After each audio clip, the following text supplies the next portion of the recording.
Again, if you have questions, please go ahead and send them to the questions here so that I can be sure to answer your questions during the lecture. Does anyone want me to send these slides right now?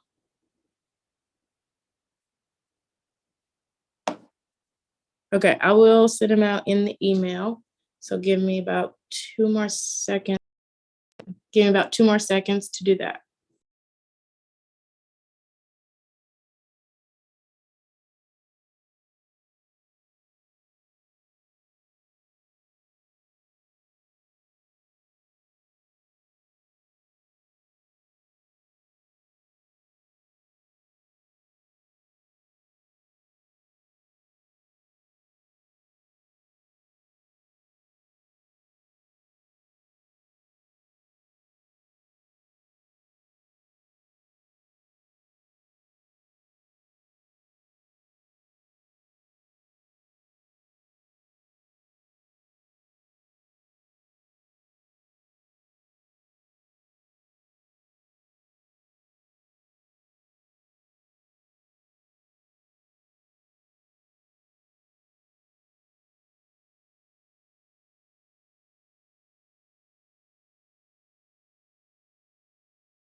All right, those slides have been sent. We will now get started with our lecture.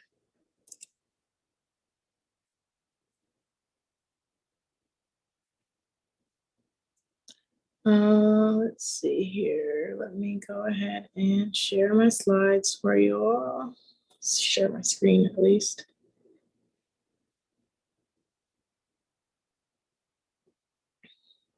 Okay. All right. So today we are going to be talking about social interactions. I heard some of you say that you would prefer that I don't read through the slides. So this lecture is going to be slightly different than the last lectures that we've had. I won't read so much. I'll let you guys read, and then we'll discuss, and then we'll watch a couple videos on some of the topics. Then we're going to go over some quick hit questions, meaning 60 seconds or less, MCAT style. And some of these questions may or may not be from the MCAT directly. So that's how we're going to do it today. We will also be probably ending class about 15 minutes early. My office hours are going to be this Thursday from 5 to 6 Pacific time. So let's go ahead and get started so we can get through these. A few topics that we're going to cover between videos and questions today are social interactions, social thinking, self-identity, social structure, demographic characteristics and processes, social equity, and social stratification. And throughout my lecture, you're gonna see these random windmills because I really like the look of them. Elements of social interaction include these definitions. So I'll give you guys a second to read these definitions. Then we are going to go ahead with some AMC questions, AMC style questions.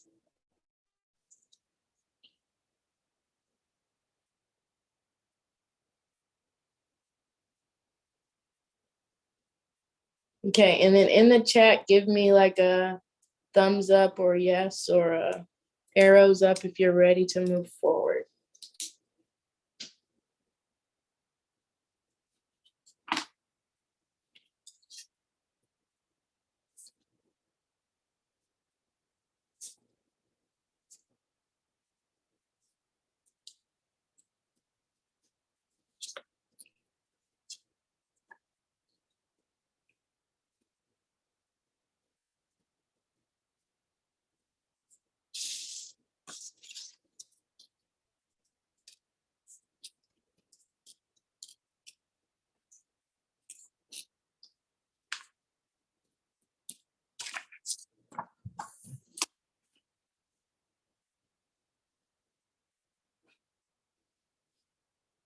Okay, are you guys ready to move forward?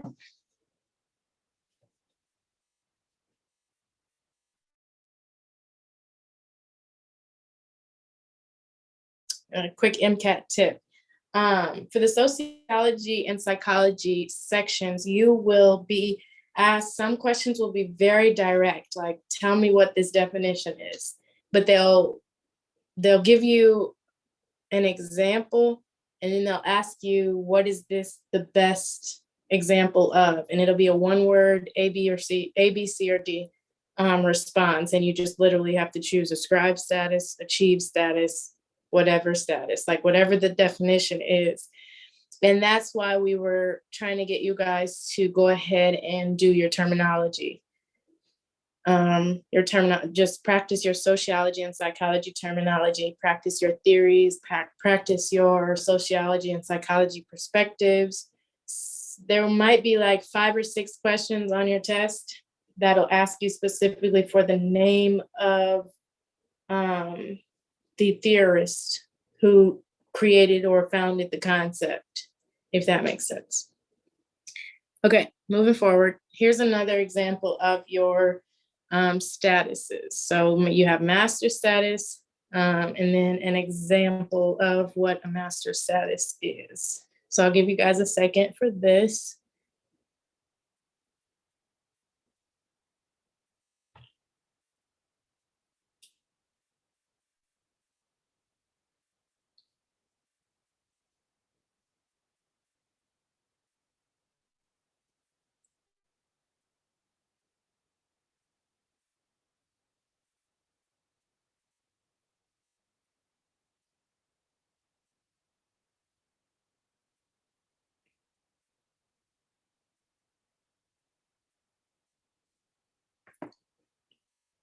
Okay, and again, just let me know when you guys are ready to move forward.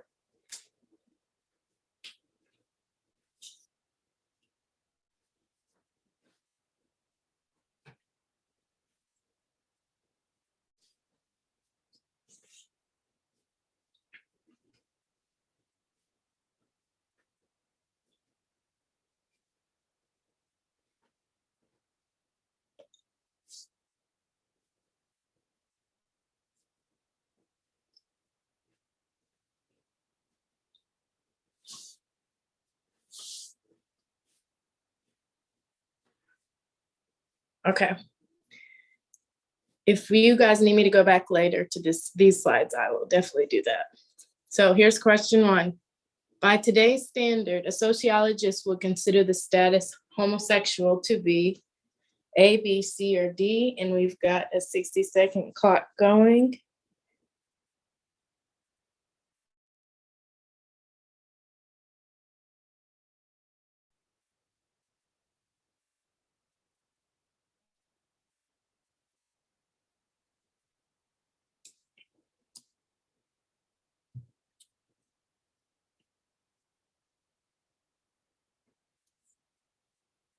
Okay, got some answers coming in. I will reveal the answer shortly. Let's get a few more responses.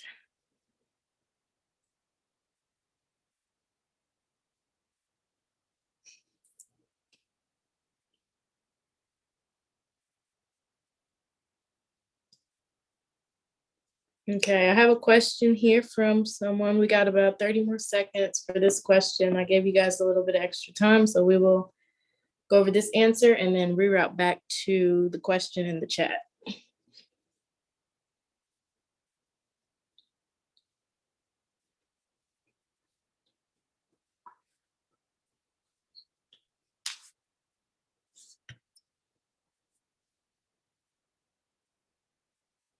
Okay, about 5 more seconds here. All right, so let's go over this answer. Oh, hold on. We have another question before the answer, so I'll give you another 60 seconds for this question, and I will go over both answers at the same time.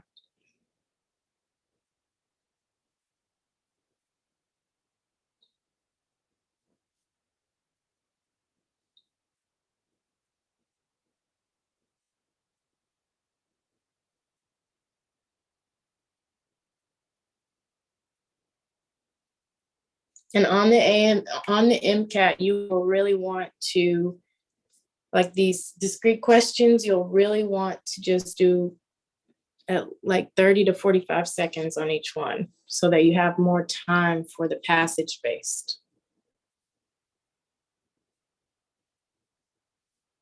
So we got about 20 seconds left here for this question.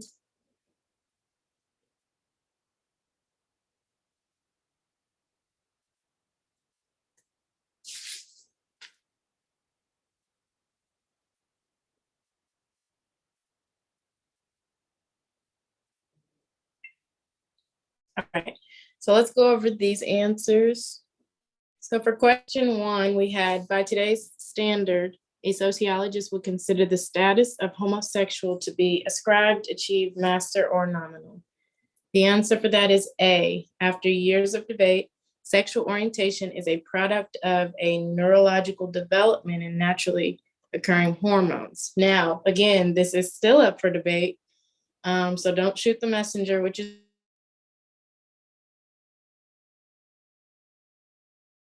identity. In medical school, you will learn all the different sexual orientations and sexual identities. So be aware that will be a very important part of your education in medical school. So another thing you have to remember is to be objective with learning and in approaching these different theories, because we all know that there's so much to learn. So we will continue. So question two, by today's standard, a sociologist would consider the status of chief of staff to be ascribed, achieved, master, or nominal. That is, obviously, you might have seen the question two is B, individual effort was used to reach this position to include higher education and work experience. Now, this is very, there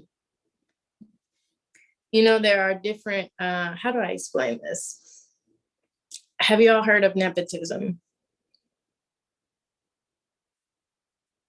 Yes, okay.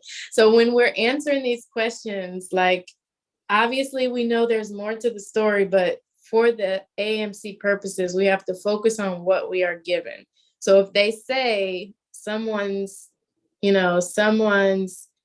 grandfather decided to hire them and now they're head of the company, is this nepotism, achieved status, ascribed status, master status, etc.? Then that's where we have the context provided to answer the question better. So even though more than one answer is correct, you need to choose the best one based on the context given, if that makes sense. Okay, so we have two questions in the chat. The first question is,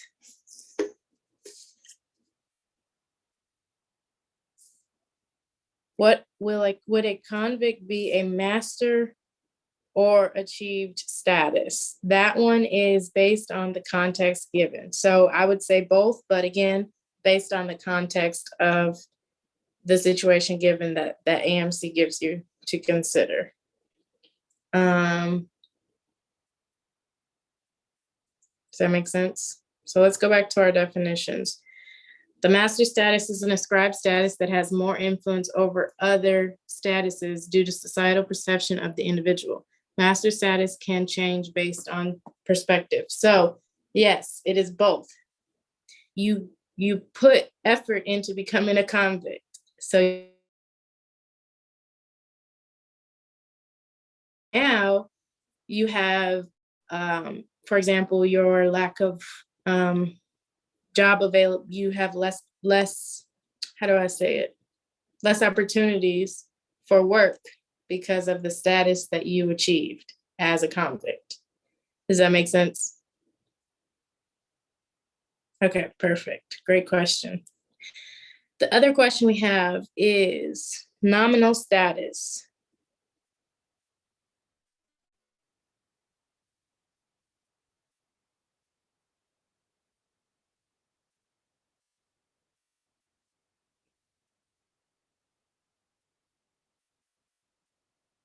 Okay, nominal status is when, for example, if I'm running a company and I give my company to my little sister, she became a nominal owner. That means she achieved nominal status. Somebody promoted her to that position. That's an example also of nepotism. But if I named a stranger the head of my company, then that's a better example. So we don't collide nepotism with nominal status. Does that definition make sense for you?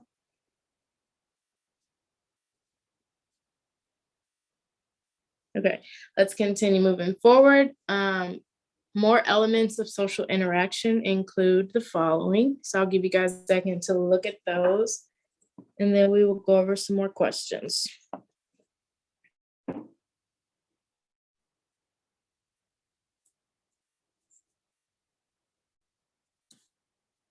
And then just go ahead and let me know when you guys are ready to move forward.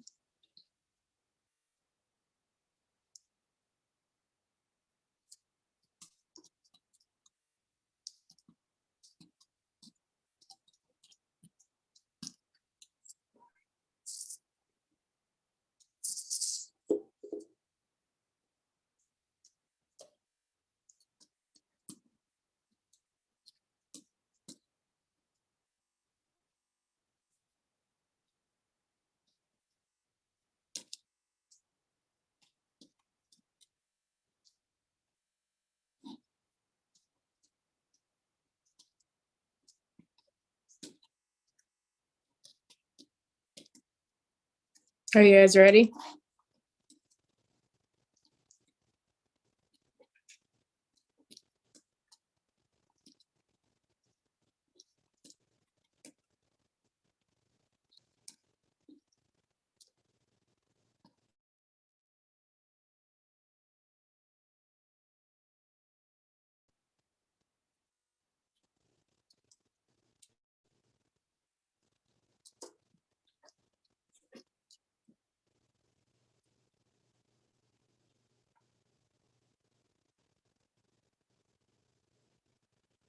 I'm not sure I understand your question. For the role conflict definition.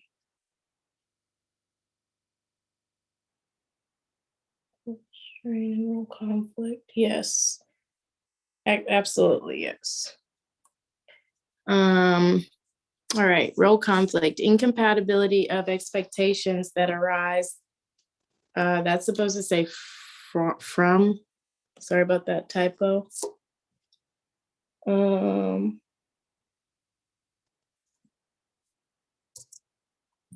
So role conflict, incompatibility of expectations that arise from any two or more statuses held by one person.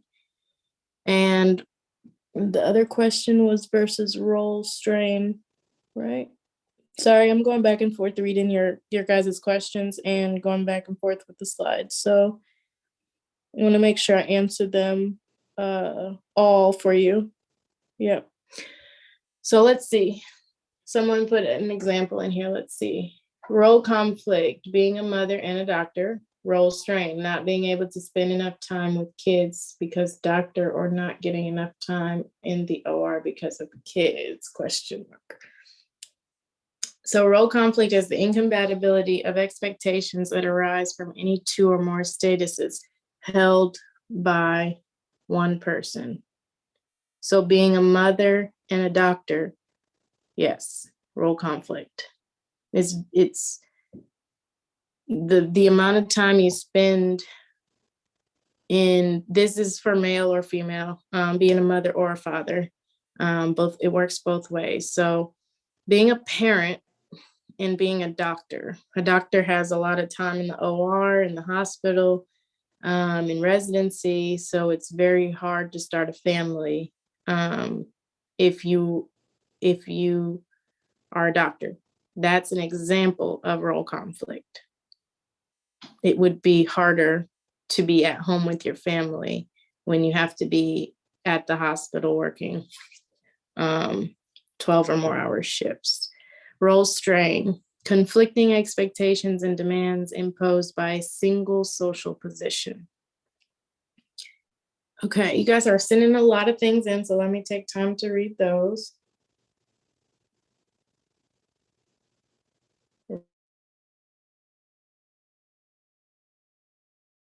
Multiple finals, yes, to study for, and you are trying to figure out what exactly. Yep, role strain. You're a student. That's a single social position. Conflicting expectations. Each one of your teachers expect you to do well in their class. Every class is priority according to each teacher. That's role strain. The difference is you have a single social position. Role conflict is one or more statuses held by one person. Does that make sense? Yeah, exactly. Basically, one, yep, someone said in the chat, one refers to social position and the other is two. Conflict involves two things. Strain involves one. Yep, exactly. Perfect. All right. Any more questions on that? That was a great example. Great examples, guys. Okay, so let's go ahead with this question, and actually it'll be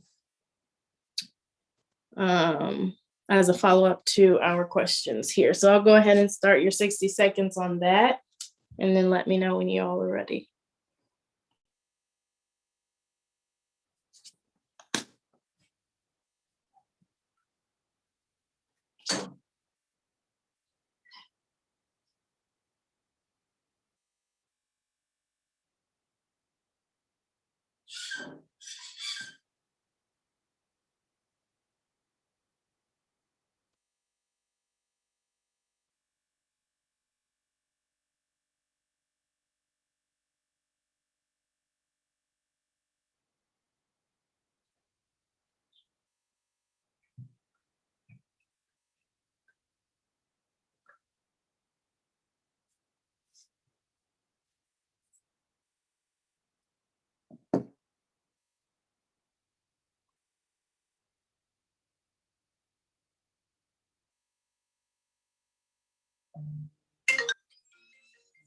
All right, so that's gonna be our time. When students leave their parents' home for college, they have to choose between items to bring to college, leaving their cherished childhood items behind, to instead bring new posters to hang on dorm walls. This is an example of role strain, role conflict, role exit, or role reversal. So C is the best answer. Living with parents is a social identity. The social identity defined within this example is being a dependent offspring. So choosing a new kind of poster outside of childhood reflects and declares one's a poor college kid because most college kids are poor and we eat ramen noodles. Unless you guys were like eating steak every night, paying 60 grand a year. I mean, 60 grand for your 4 years of college. But who's counting, right? Okay, right. Living good, eating steak. Okay, so let's go over a few more definitions and then let me know when you guys are ready.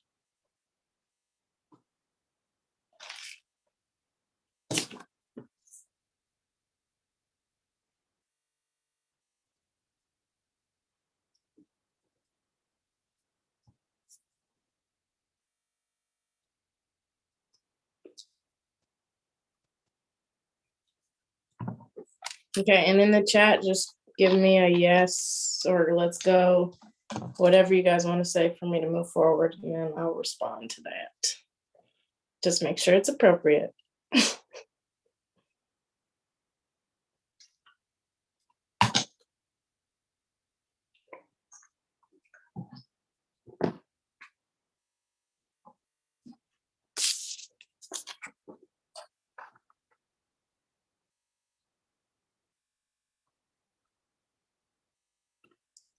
And hopefully you guys received the slides to your emails on file. If not, I'll just have to resend them again after class.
Hostages in a bank. Collection of individuals who happen to come together. Okay, so for aggregate, I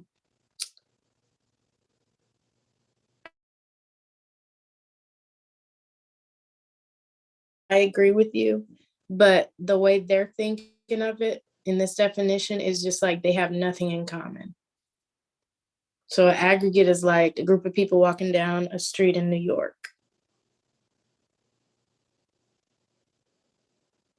And I believe that the LGBTQ community example that you gave would be an example of,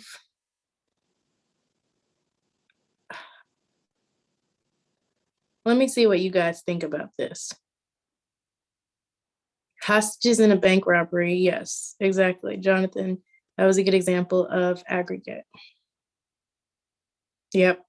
Mm-hmm. Yep. Yeah. Or social category.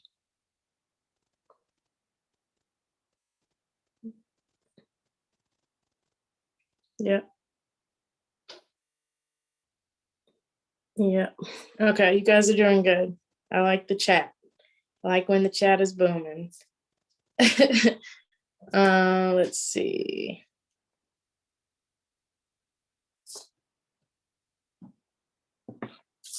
I'll give you guys a few more seconds on this slide.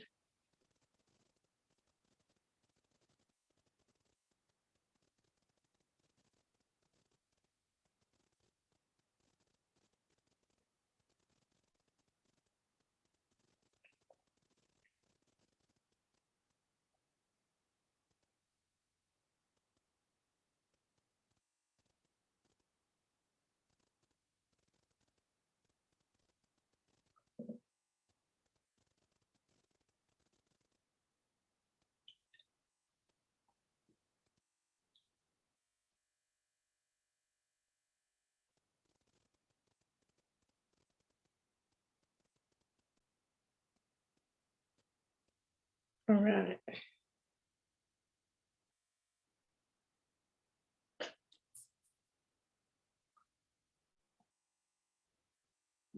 All right, let's continue moving forward with some more questions. We got 60 seconds on the clock for this one.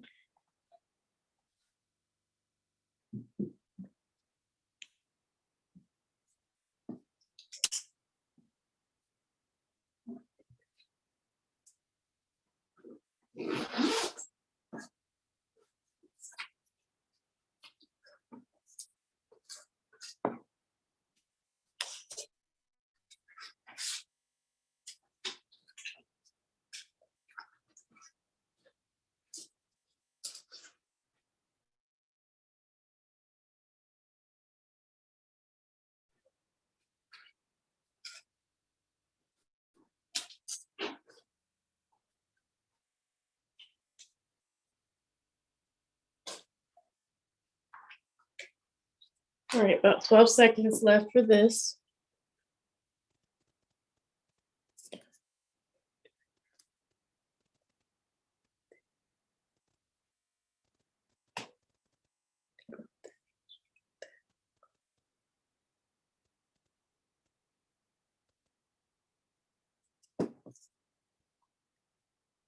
Okay, so that's our time. Anybody want to put in some more answers before I show the correct answer? I only see about 2 answers here. Oh, about 4 or 5. Okay, so this says a researcher wants to study a new sleep therapy drug and recruits participants from a phone directory. The subjects are considered, and subjects are AKA participants, if you don't know that. They're considered a group, an aggregate, social category, or a community. The correct answer is B, an aggregate. Participants themselves do not have anything in common and are chosen at random from a phone directory. They do not interact with one another, therefore they are an aggregate. Does that make sense? Yeah, phone directories like the Yellow Pages like 100 years ago. So yeah. And it's also called a Rolodex, if you guys have never heard of that before. Ew. That's hilarious. No, do not fail. We are winners here. We only win. We only pass. Aggregate had to do with a group of people who come together in the same place at the same time. Okay, so remember, aggregate is random. Let's just randomize it. So aggregate is random. It's a random group of people who are in the same place at the same time.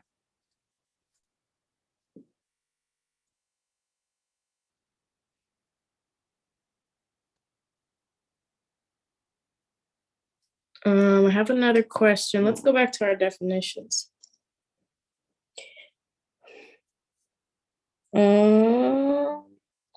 Is a community similar to a group, but they don't interact with one another?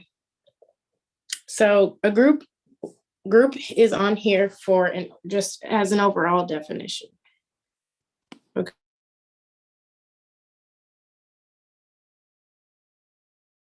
Okay. Hopefully that helps. Is a community similar to a group? A community is a group. When you're thinking about these sociology and psychology questions, you have to remember, what is the question really asking? Let's see, let's go back to our other definitions. Oh, these ones. Okay. Let's see. Community would be a subgroup. Yep, exactly. Community is a subgroup. The group is the overall definition. 2 or more people who identify and interact with one another. Group members share interests. Communities share interests. Okay. They share interests, values, language, culture, roles, etc., positions in society. Sororities and fraternities would be considered a group or a community.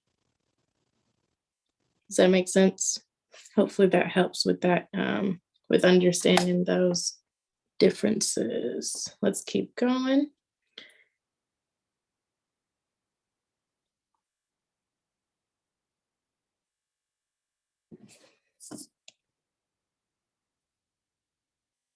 I'm reading questions right now, so just give me 1 second.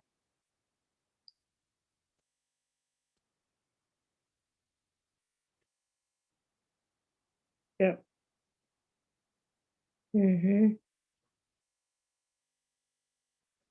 Okay, and remember, so you see how on my slide I have a group and a community? On this slide, just like on the exam, you're gonna need to focus on the best choice, the best choice. So the 2 answers might be correct, but what is the better choice? Okay, does that make sense?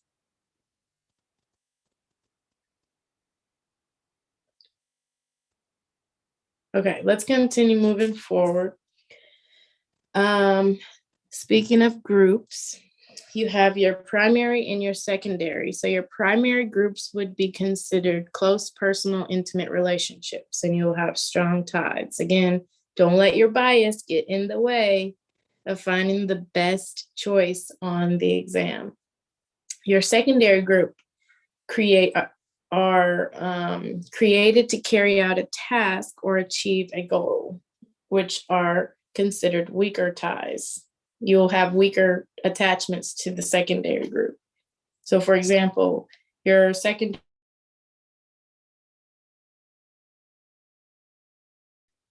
your prime family or your significant other. Does that make sense?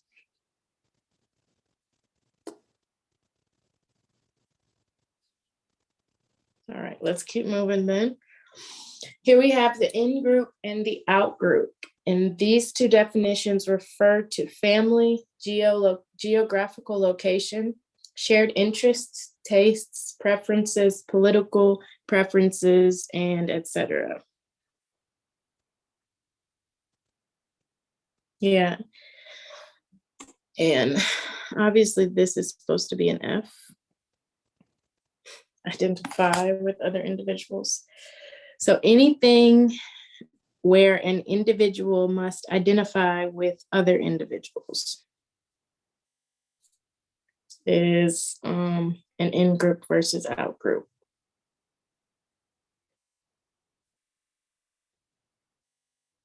Okay, can we move forward from here?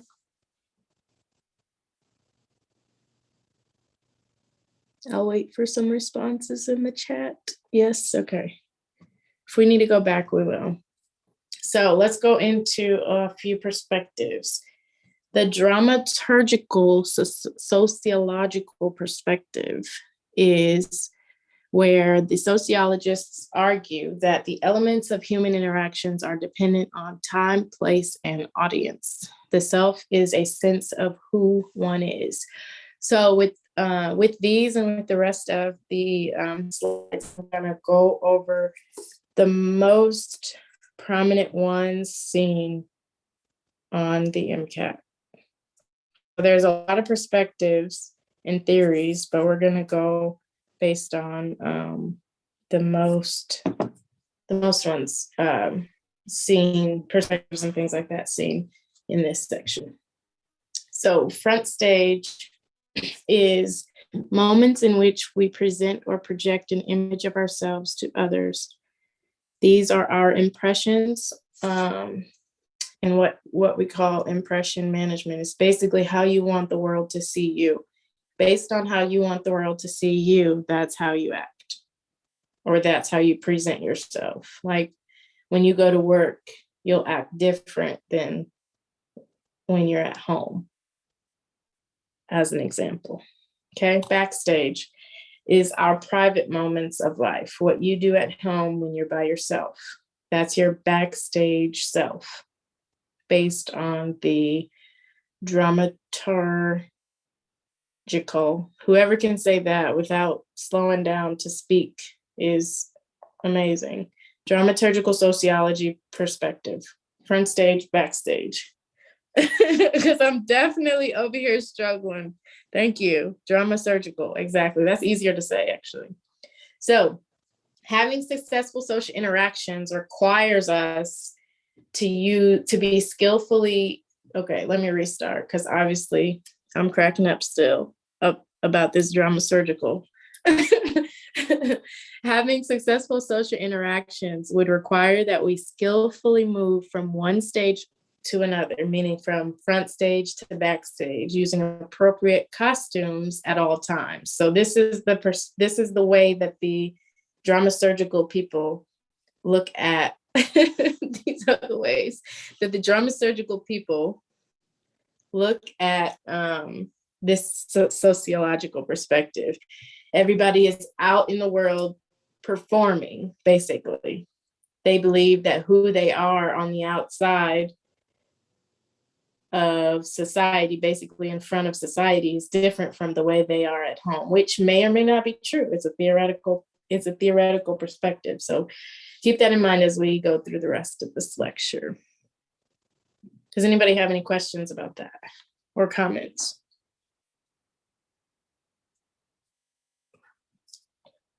I will wait for 1 second in the chat and see what we have going here.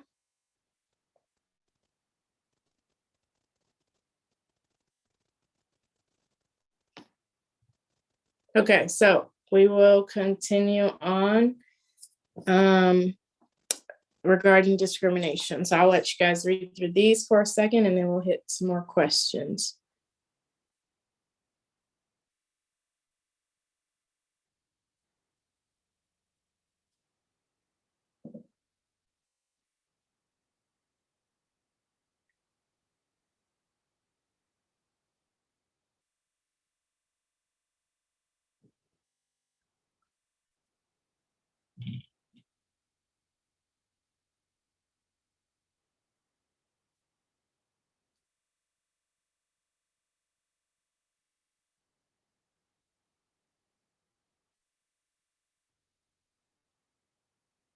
Okay, just a few more minutes on this one. Just let me know when you guys are ready.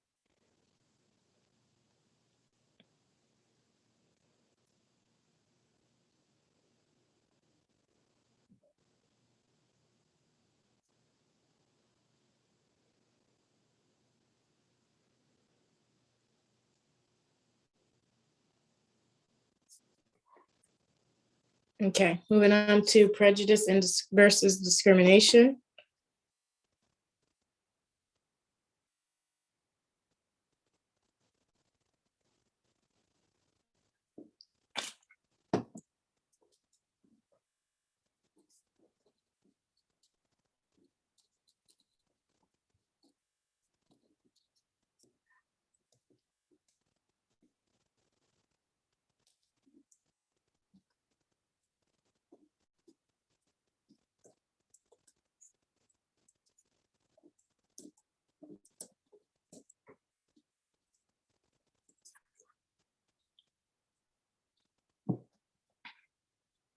All right, any questions on this?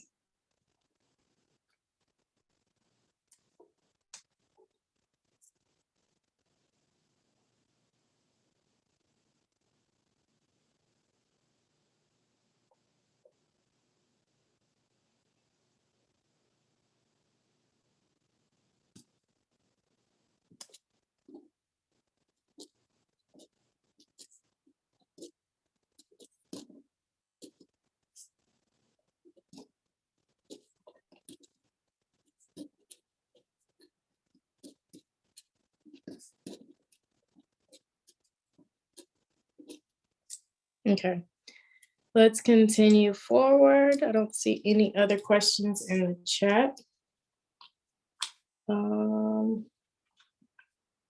Okay, so does everybody understand this difference between prejudice versus discrimination?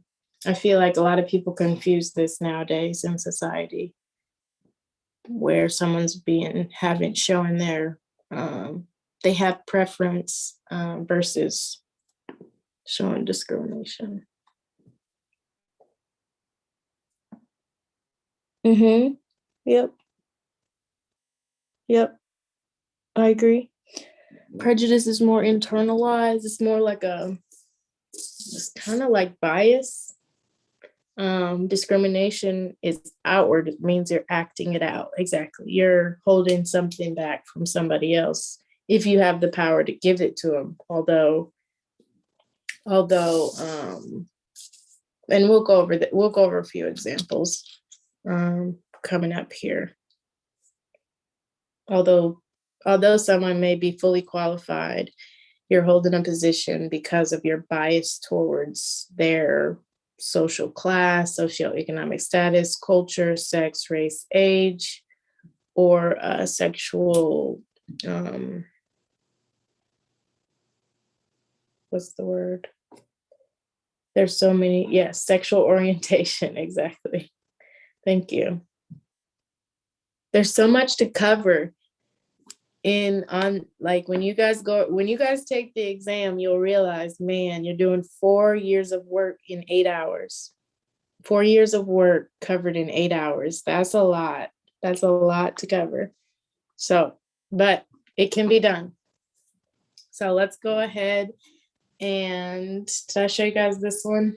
Prejudice versus discrimination. Again, power, prestige, and socioeconomic status facilitates discrimination, acts of discrimination. These social statuses create division among people of all cultures. I don't know if you guys have seen the movie, The 3%. That is the perfect example of power, prestige, socioeconomic status facilitating discrimination. And that was a really good movie on Netflix. If you have not seen that, I would highly recommend it. It's not a movie, it's a show. They have episodes. But yeah. Okay, let's keep moving through so we can get to some more questions. We're going to go over 3 theoretical approaches to culture and understanding culture. With this part, I didn't put so many definitions here as I did examples. But I'll give you the resources for where you can find all your definitions for culture and the things that we cover in the next few slides. And the same goes for the social interaction section. On the Berkeley Review website, we have a definitions page and a page where you will be able to see, like, I think it's 3 full pages of words that you should probably know and have some kind of familiarity with for the exam. Okay, so 3 major perspectives on culture. Did you guys want to take a break here? Maybe a 10-minute break? Let me know in the chat so I know. If not, I'll keep going. Mm-hmm. All right, I'm okay too. Okay, let's keep going. So three major perspectives on culture: functionalists, interactionists, and conflict theorists. So functionists believe that many parts of a culture work together in a system-like manner to facilitate and achieve societal needs and goals, kind of like an ecosystem. Everything in an ecosystem works together. If one ecosystem falls short, another one falls short. Okay. Interactionists believe that culture is experienced in daily interactions with others, and the symbols or items that define a culture. For example, if you move to Europe and you live there for 10 years, that's called cultural assimilation. But by being active in society, you might feel like you're a part of the European culture. because you've lived there, you've interacted, you take on the items and the symbols of that culture or what they define as their culture.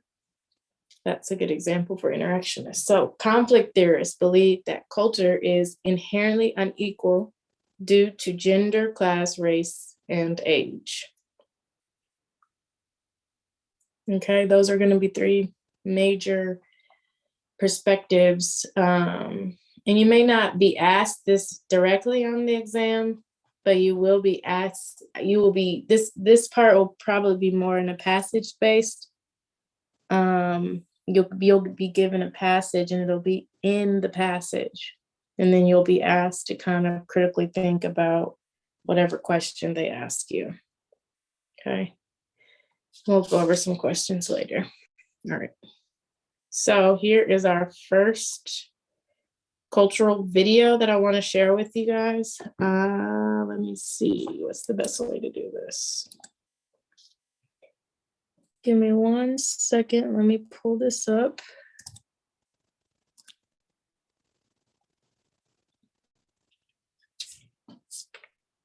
All right.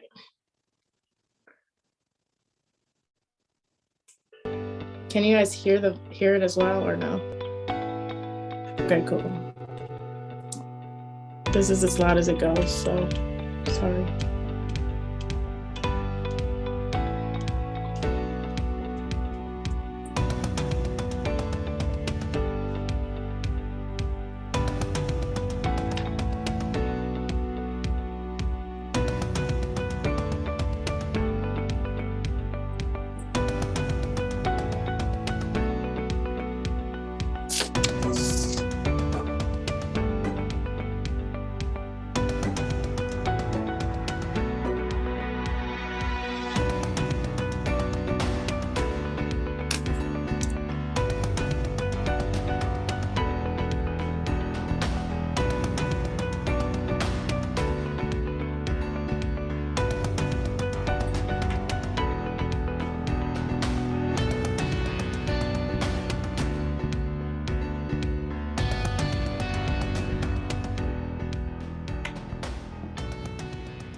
Okay, so we got a message in the chat.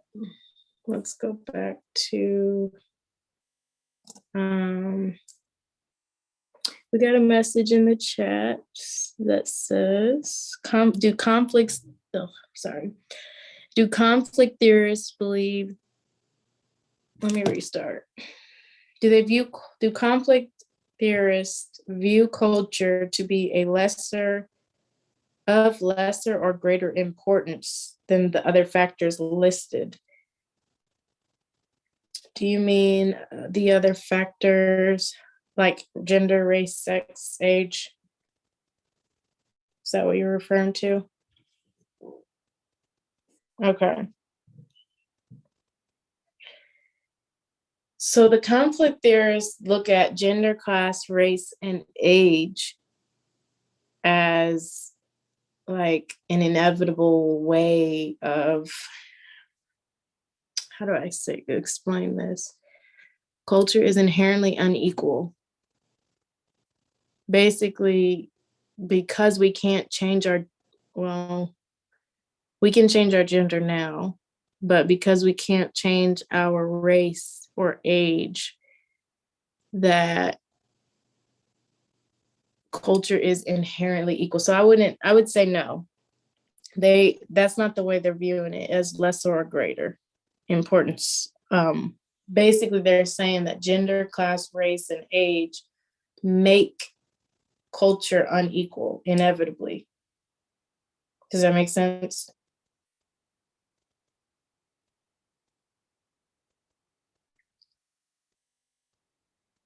I'll wait for you to respond because I don't want, as in they can't even be compared.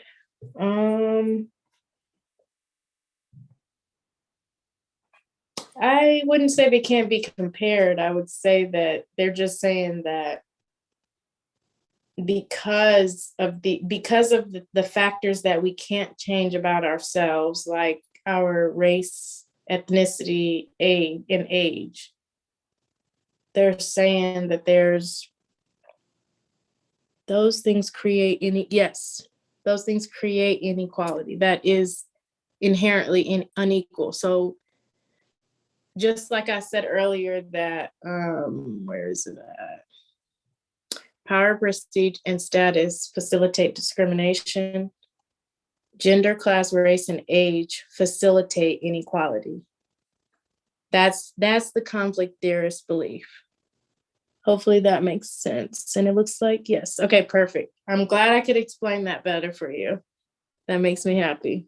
Okay, so cultural diversity, and let's look at our discrimination. And I want you guys to tell me whether or not in this video you believe that this person is being discriminated or not, against or not. I know she fits the spec, and I know you want to employ more women, but can we be practical for a moment? Now, I've got 2 of my best people off on maternity leave right now, 2. Now, the last thing I need is another woman who might go and get pregnant. So, kind of gave you the answer. Now, 2. Do you guys want to watch that again? Or you good? So yes, meaning yes, watch it again, or yes, meaning they're getting discriminated against. And in which case is discrimination happening? Like, how is she being discriminated against? Crap, I kind of gave it away there too. I keep giving the answer away. Okay. Discrimination towards sex, exactly. So have you ever been on a job and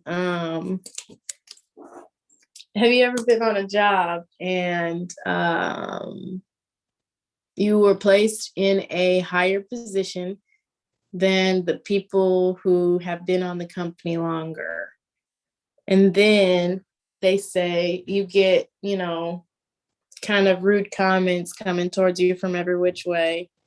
You've been on a hit list. Have I been on a hit list? Oh my goodness. Okay.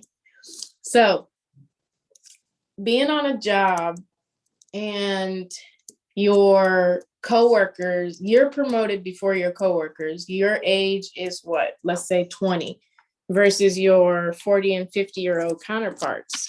Have you ever experienced being young and being in charge of older people? And have you ever felt like you were targeted due to your age? Yep, you get a lot of resistance because people can be jealous. They can feel like you're not qualified, although you are well beyond qualified, but your age is their biggest issue. Or have you ever not received a job because of your age, even though you have all this experience, education, et cetera, et cetera? Yep. What do you know? You're just a kid. Yep. But alternatively, let's look at the alternative perspective of that. Have you ever been on a job where they only hire old people? They only hire older people, or it could go both ways. So they only hire old people or they only hire young people. Those are both forms of discrimination, age discrimination. It's our fault they don't understand how PDFs work. Yep, or tablets or email. I've been in this exact position. It's very frustrating. You do all the work as a tech savvy person, but then the old people get I always call my grandparents old people, so I always say the old people. The old people get all the credit because they have the most work experience, but you have the most tech savvy experience. You do all the PowerPoints, the presentations, the big meetings go to the old people, and you just give them your work. So that's kind of unfortunate, but it happens. I would just say fight for yourselves out there in the work field. Okay, one of the doctors I work with is in his early 30s, and so he tells his patients he's 10 years, oh wow, younger than he is, because it gives him peace of mind, even though his merits are incredibly well decorated. Yeah, it's a give and take. So let's look at one more video, and then we're gonna go over some quick hit questions, what I call quick hit questions, because they're supposed to be fast. They're supposed to be fast. Okay. This is about social class and hierarchy. So this is an example. And remember earlier when I told you all don't get stuck in your own bias. So this will be an example of not getting stuck in your own bias, meaning these problems that we've talked about today, they are problems that are occurring all around the world. And here we go.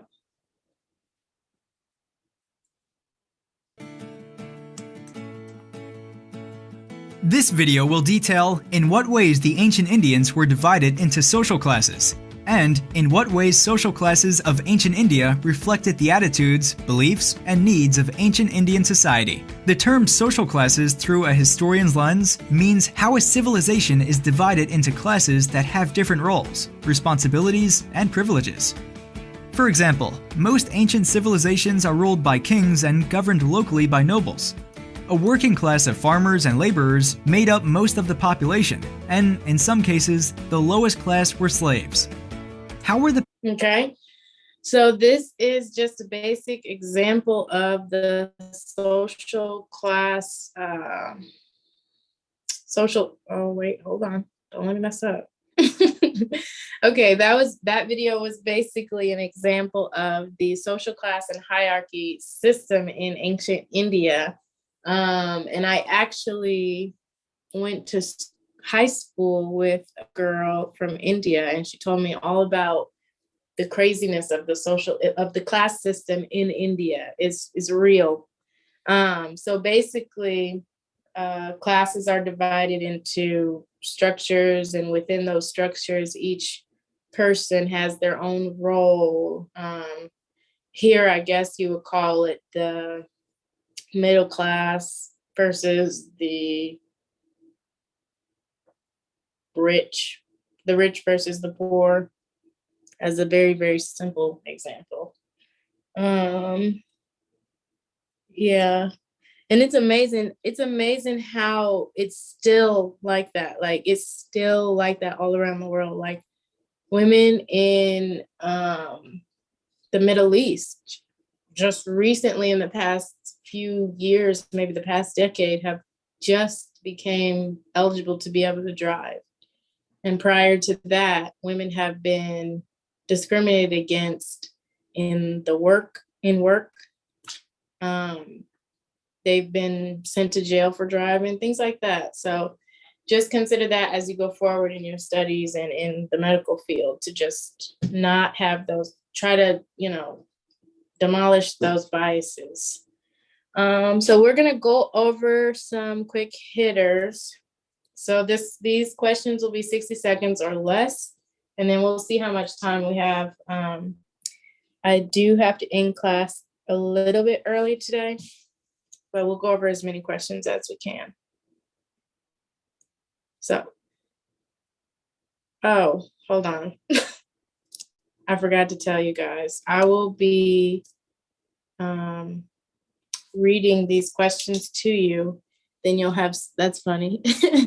I will be reading these questions to you because they may or may not be from the AAMC practice questions. They may or may not be AAMC practice questions. Okay. So give me a second. Give me a second and I will, how am I gonna do this? Let me see.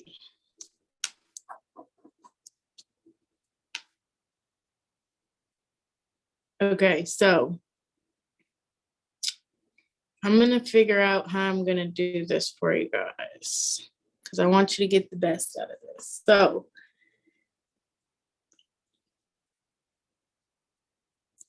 all right. You guys have the slides, right? So on the slides, you'll have A, B, C, or D. And then in the chat, I want you to just submit your answers. And then we will hopefully this will work. So I have, all right, so tell me when you guys are ready.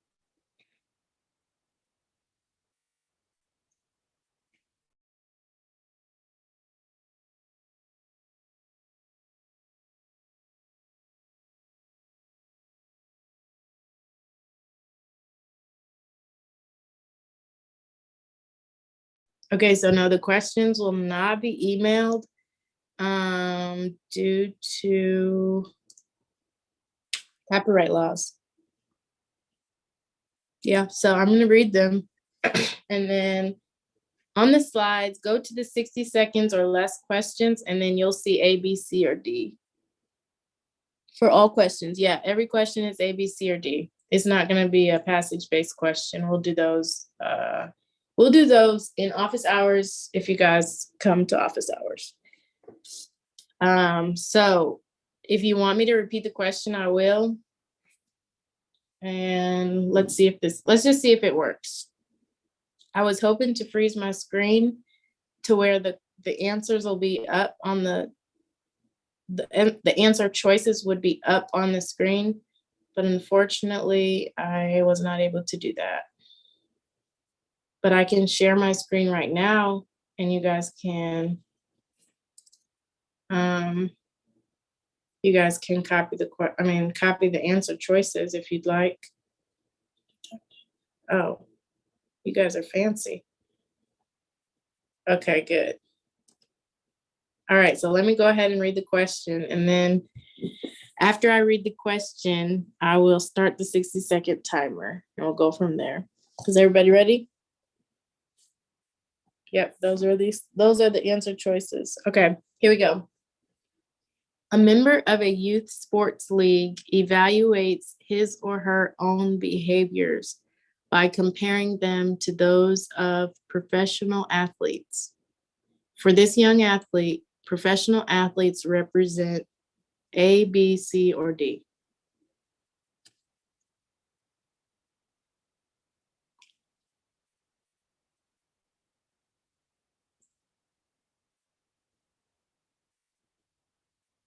All right, that's correct. Reference group. Oh crap, sorry, I didn't give you guys the full 60 seconds. I got a lot of answers, so I got excited. Okay, so you want me to read the answer or you want me to wait for more to come in? Sorry, you guys got a crazy teacher today. C'est moi. Anybody speak French? No? Okay. So C is French fries, French toast, un peu. Okay. I have a bachelor's degree in French and I lived in Paris, so I speak French. So you'll hear me randomly say French things. Okay, this is a sociology question that falls under the content category self-identity. Reference group refers to any group that an individual compares him or herself to for self-evaluation. A person does not have to be included in a reference group for the group to be relevant. This question involves knowledge of scientific concepts and principles because you are asked to select the concept described in the question. That part really doesn't matter. The part that matters is the answer is C. That's how you're going to get your scores. Self-identity is the category that the reference group refers to. And in any group that an individual compares him or herself to for self-evaluation. Okay, let's go to question 2. The answer choices are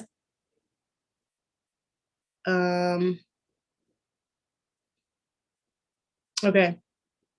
For this one, I'm giving you guys the question. So role conflict is best illustrated by which of the following?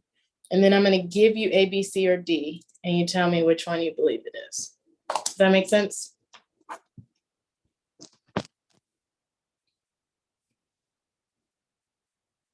Yep, perfect. Okay, role conflict is best illustrated by which scenario?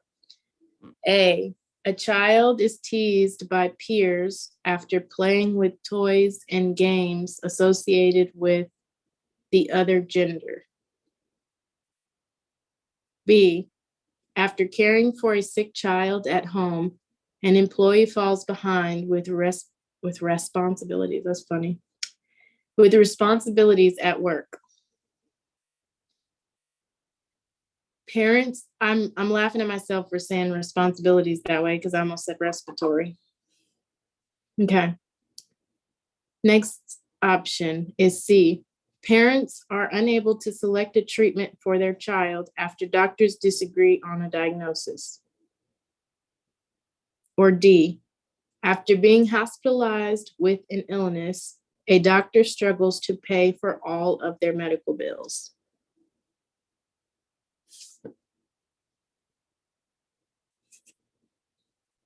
Okay, 50 seconds left.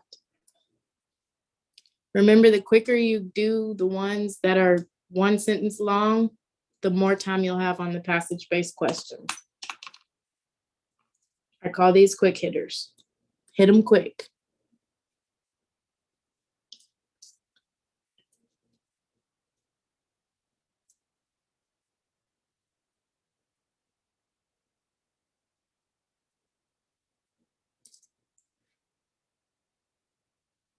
Oh, yeah. All right. 15 seconds left for the 60 seconds.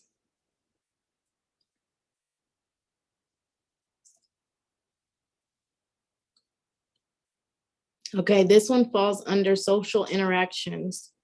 The answer is B. Role conflict is described as the following. After caring for a sick child at home, an employee falls behind with responsibilities at work. So you're a mother, I guess you can't say a mother because it doesn't say if it's a mother, but a parent works and is a parent. So those are two different roles that are conflicting with each other because you can't go to work and be at home with your child to take care of your sick child. Role conflict is defined as the stress that people feel when they are confronted with incompatible role expectations across different social statuses that they occupy. The need to balance the status of employee and caregiver is a common source of role conflict. So keep that in mind. Okay, any questions on that? All right, let's keep going. The next question will be me giving you, let me see what I had here. Okay, according to a sociologist, somebody can type this in the chat. Which concepts differentiate ethnicity versus race? Okay, ethnicity versus race, key elements right there. A, ethnicity is both dynamic and self-chosen, whereas race is immutable. B, ethnicity addresses shared attitudes, whereas race addresses collective norms. C, ethnicity is tied to a geographical region, whereas race is tied to an identity. Or D, ethnicity classifies by culture, whereas race classifies by physical characteristics. And let me know if you need me to repeat, because I will repeat. As long as you guys murder the MCAT, I will repeat.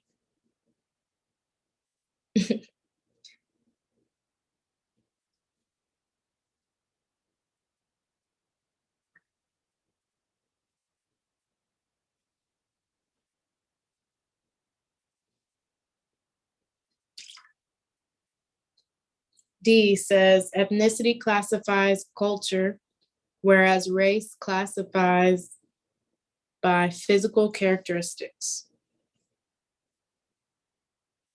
Yep, I'll read all of them again. Ethnicity is both dynamic and self-chosen, whereas race is immutable. That's A. B, ethnicity addresses shared attitudes, whereas race addresses collective norms. C, ethnicity is tied to a geographical region, whereas race is tied to an identity. D, ethnicity classifies by culture, whereas race classifies by physical characteristics.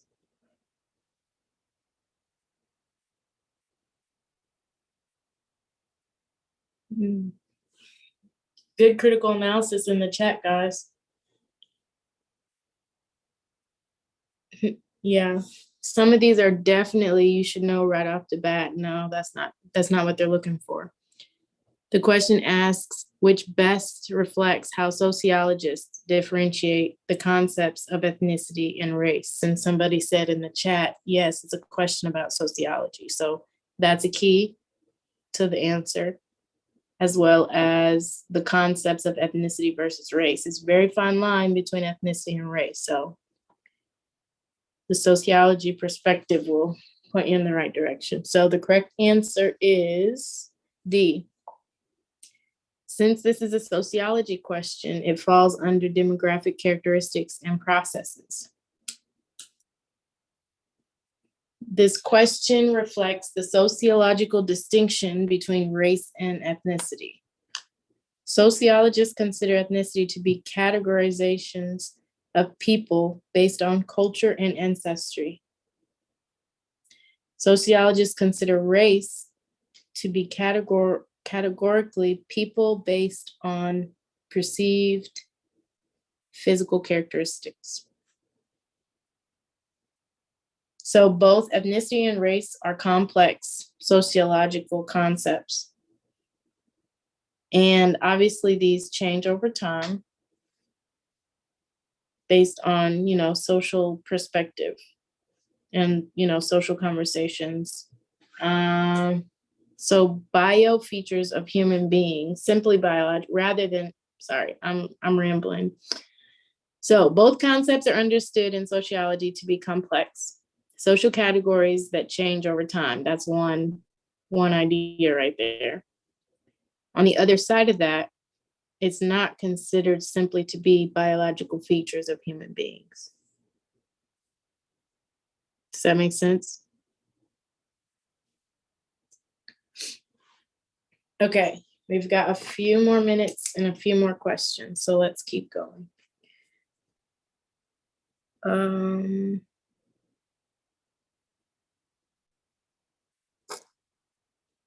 Let's see, the next question. I'm glad. Yes, I agree. I finally thought of this a few nights ago. So I'm glad I could incorporate more of these. And hopefully in the next class is hopefully you will find it really interesting because it's a new concept that the AMC put out that talks about health disparities. So we'll have a lot of questions on that as well and a lot of examples. I'm glad you guys like questions. So, okay. The next one we will go over self-concept and social interactions. So the answer choices for this one, I'll give you the answer choices before I read the question. So I guess I'll write it in the chat. Front stage self is A. Backstage self is B. Looking glass self is C. And self-fulfilling prophecy is D.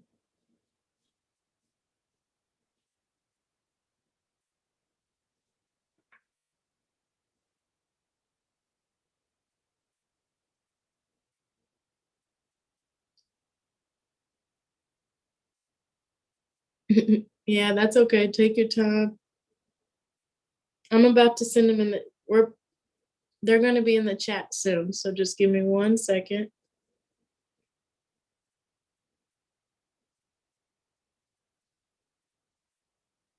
All right, so the answer choices are in the chat. All right, here's the question, and we got 60 seconds. Remember, these are quick hitters. Are you guys ready? Okay, you guys are funny. Which concept describes the self-concept as a product of social interaction, emerging out of the way an individual perceives others to view him or her? That's literally what the question just says. So I'm going to say that in a different way. Oh, you guys are getting it. Okay, cool. So which one of these, A, B, C, or D, describes the self-concept as a product of social interaction, comma, emerging out of the way an individual perceives others to view him or her?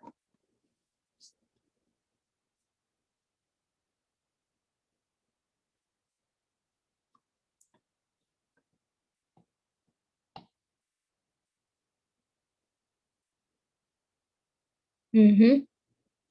Good job. All right, we got about 15 seconds left for this one.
Okay, so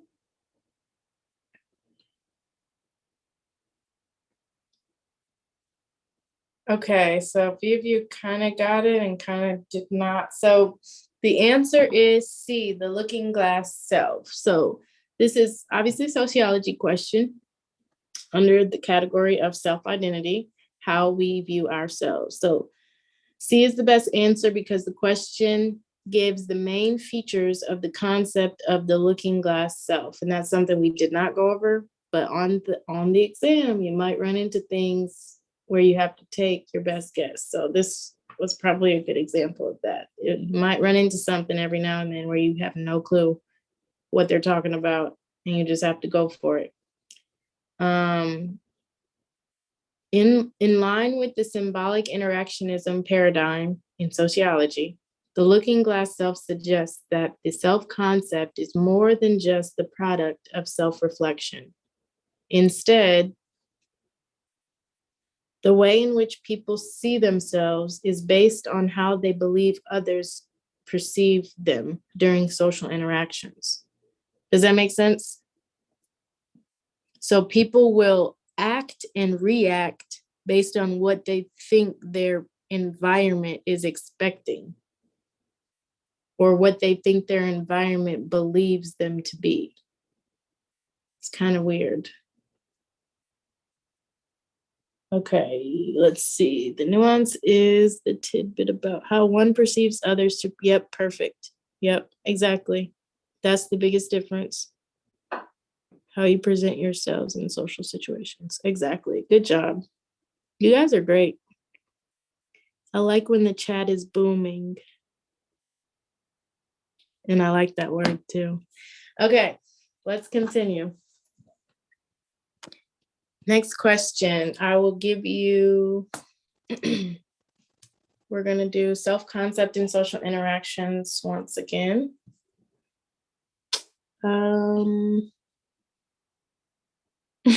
Me too, Jameelah, me too. You guys are hilarious. Okay, which observation best demonstrates? I'm trying to see if it's better to give you the question or give you the answers first. I think this one might be a give you the answers first. No, I'll give you the question. The question is shorter.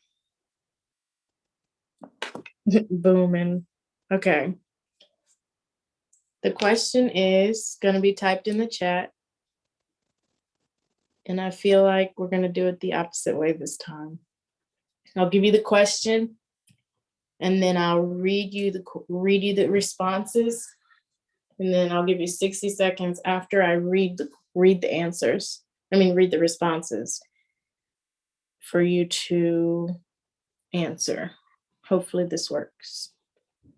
So far it's been working, so we should be good.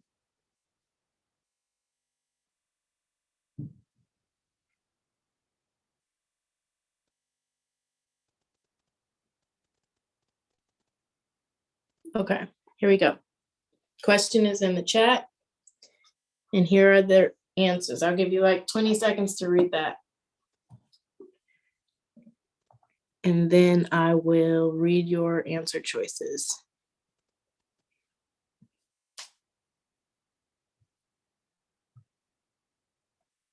Yep. Remember best. Keyword. All right, here we go. A, on average, females begin pubertal, which is the strangest word I've heard all day, development at an earlier age than males. B, on average, adult males have higher levels of testosterone than adult females. Okay, second best word. C, on average, females have a higher prevalence of osteoporosis than males. Or D, on average, males have a higher rate of unintentional injury than females. If you need me to repeat those, just let me know. Man, you guys type fast.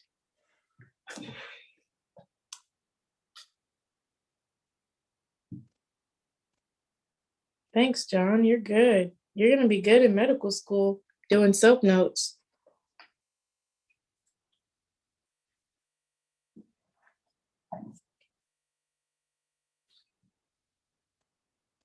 Okay, 30 seconds left.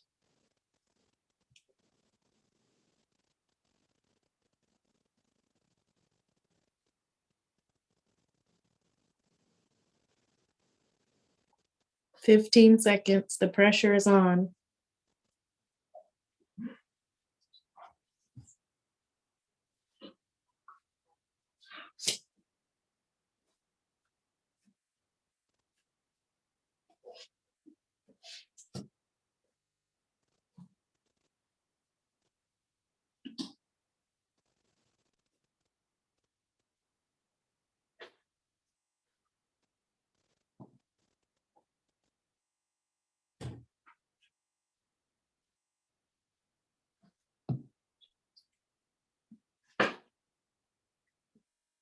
Yep. All right, time's up. The correct answer is D. This is a sociology question that falls under demographic characteristics and processes. The answer to this question is D. I said that already. Of the options, the correct answer is most directly related to the presumption that social and cultural factors affect differential health outcomes between males and females. So that was just giving you a little background on the question, like you guys said in the chat. Remember gender and social construct. Okay, let's keep going on this explanation. Unintentional injury often occurs from behaviors that are patterned according to gender norms. Males are more likely than females to engage in risk-taking activities that lead to injuries, for example.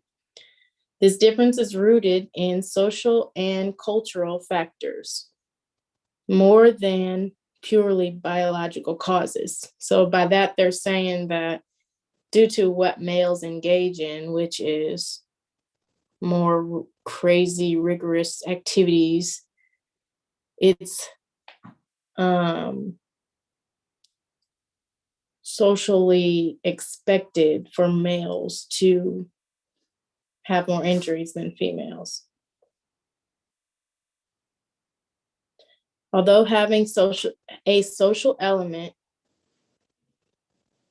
are each more strongly based on biological differences between males and females, as far as the other questions go. Does that make sense? So the one answer D is mostly rooted in the social construct aspect of the question instead of the biological factors. Does that make sense?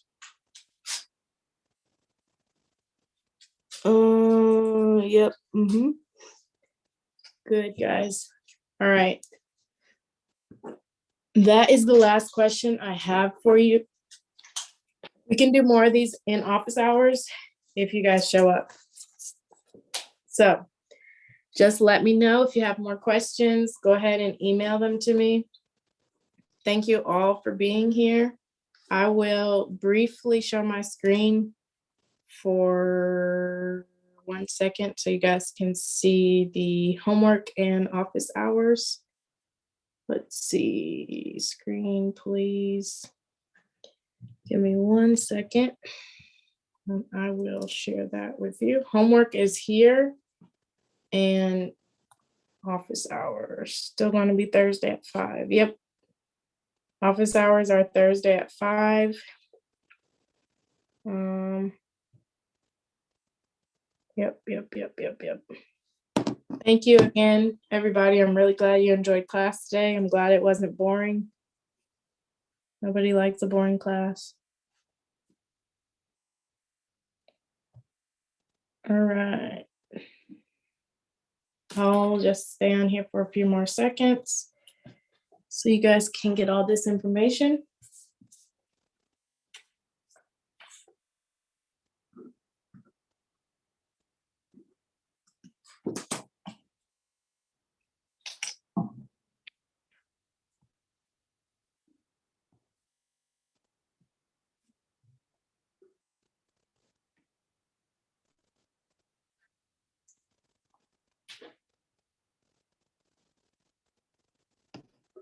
Thank you. Hope you guys have a good night.